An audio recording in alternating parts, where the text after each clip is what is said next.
collided with a light plane and crashed into a neighborhood in Cerritos. But investigators are unsure if the flight crew ever saw the other aircraft.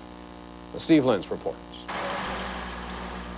Pieces of wreckage from both planes were removed this morning. The horizontal stabilizer, which is part of the tail section of the Aeromexico DC-9, and the Piper single-engine plane, which was sheared in half lengthwise when it hit the stabilizer.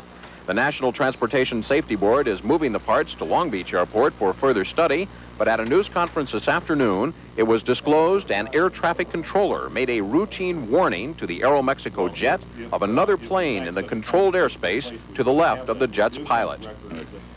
At about a minute and 15 seconds prior to impact, Los Angeles Approach Control contacted Aeromexico 498 with a call, traffic 10 o'clock, 1 mile northbound, altitude unknown. Aeromexico responded to that, roger, 498. Should the Aeromexico pilot have been able to see either that call about 10 o'clock or the Piper? That remains to be seen. There are so many variables that we'll have to look at before we can make a determination of that it's impossible to answer. The small plane was not equipped with instruments to tell the controller its altitude, so he could not relay that information to the jet. A third private plane, also in controlled airspace, distracted the controller for 2 critical minutes, after which he was unable to reach the jet. In the Cerritos neighborhood where the jet crashed, rescuers and investigators went over ashes and debris where houses used to stand. The house behind me is where a Labor Day party was going on. Yesterday, authorities said as many as 15 people died here. However, today, they're not sure of that number because they said it may be bodies from the airplane that were found inside, along with those people. Still, the search goes on for bodies in the rubble. Survivors are trying to resume their lives. Edward Real's house turned into a fiery inferno. Today, he came back for the first time. We couldn't sleep the first night, and my little boy, he got a black eye somehow, we don't know. He was in one of the bedrooms in the back, and when he heard the thunder noise, the thunder sound of the plane coming down, he ran out as soon as possible with his shoes. He was still carrying his shoes when we ran out of the house. Jeff and Mary Kingsbury say it will be hard for their family to readjust after the Labor Day nightmare. My little boy was covering his ears, saying he didn't want to hear another plane, and going, oh no, an airplane. But I know, and I just know that I wake up in the middle of the night, in the morning and stuff, and just laying in the bed, and then and having the kids come over and kiss me on the cheek. Little things like that maybe were every day before could have just been taken away from me 2 days ago. Tonight, investigators say they will have to see if the cockpit voice recorder provides any clue as to whether the jet pilot saw the light plane before impact. Once the controller told the jet about that traffic at 10 o'clock, it would be up to the crew and their discretion to look for it. Once the controller has made them aware, it's their responsibility. In Buena Park, Steve Lynch, Channel 5 News at 10. Right now, let's go live to Stan Chambers at the crash scene for latest word on the investigation. Stan? Hal, the crash site is very quiet tonight. The Sheriff's Department still have a command post operational right here next to the burned out and damaged homes. Security fencing has been put up to keep people out of that particular area. Homeowners are being allowed back in for the first time, and many are spending their first night in their house since the terrible, tragic explosion and fire of Sunday afternoon.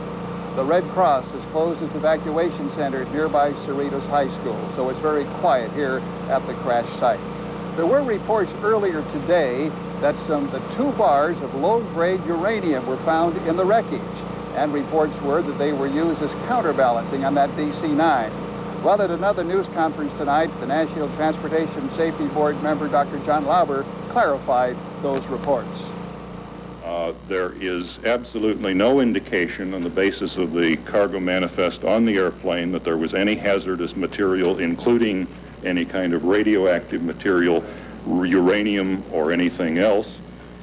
We also heard reports that depleted uranium was used in structural components on the DC-9.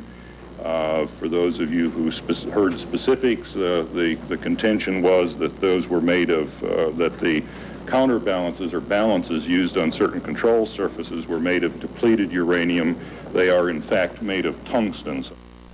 At that news conference tonight, Dr. John Lauber had praise for the Los Angeles County Fire Department. He said the first engines were on the scene only 4 minutes after the crash. And despite the intensity of the flames, the entire fire was contained within 30 minutes. That's our live report from the crash site in Cerritos. Hal, back to you. Okay, Stan, the mid-air collision has renewed a call for mandatory electronic collision avoidance systems aboard every jetliner. We have that part of the story now from reporter Greg Lefebvre.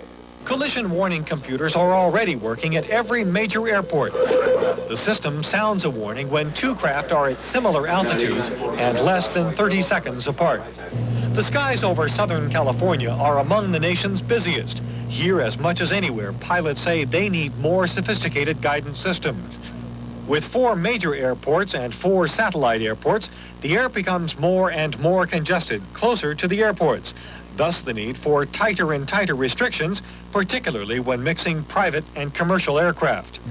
But a private pilots association says the air system is plenty safe and that piling on more layers of safety equipment would make private flying unnecessarily expensive. We've overburdened the system on the safety side to the point where it is impacting on utility. Baker stresses that 200,000 private and commercial planes take to the American skies every day and that they safely carry 500 million passengers each year. Airline pilots are monitored virtually from takeoff to landing by air traffic controllers, while private pilots who fly under rules of C and B scene can wander through the skies virtually unchecked. Greg Lefebvre, CNN, Los Angeles. I want to show you something here just for a moment. The National Transportation Safety Board, Dr. John Lauber, just completed his news conference and made some very interesting statements. And although we don't generally like to speculate, and you'll have to wait for the NTSB report to find out the actual cause, we do know a lot more. So just some makeshift things here. We made a little airplane here and grabbed another one, a toy plane. I want to share what we know so far. Number one, obviously, the planes. Let's say that this was the DC-9, this was the Piper. The planes, as we know right now, obviously they did not see. They did not see each other. They collided. But here are the factors that are very significant and that we have learned about. Number one, this plane, the DC-9, was in protected airspace. It was at 6,500 feet. It is protected from 6,000 to 7,000 feet. First point. Secondly, this aircraft was not supposed to be in that area. Now, that's not what caused the collision. The cause of the collision was they didn't see each other, but it was not supposed to be here. However, it did paint a picture, probably, on the radar scope because it had a transponder. But it did not have an altitude encoder, which lets the controller know what altitude the light plane was flying at. You see, you get many, what a radar controller sees is he will see many converging blips because, let's say this plane's at 10,000 feet, this is at 1,000 feet, and they will go like this. You'll get converging blips, and it's nothing that they would be overly concerned about. What the controller might have seen was a converging blip. He sees it all the time, but he would logically say to himself, well, this plane is in protected airspace. This one, which was not broadcasting its altitude, would have to be either above 7,000 or below 6,000. Because he's not supposed to be in that restricted airspace. So evidently what happened was that they did collide because the plane was in the wrong place. They didn't see each other. But if this aircraft, if the Piper, at least as we know now, and as I say, this is still speculation, if the Piper had a few $100 extra item of equipment called an altitude encoder, then the controller would have been aware of the fact that they were on a collision course because he would have seen the altitude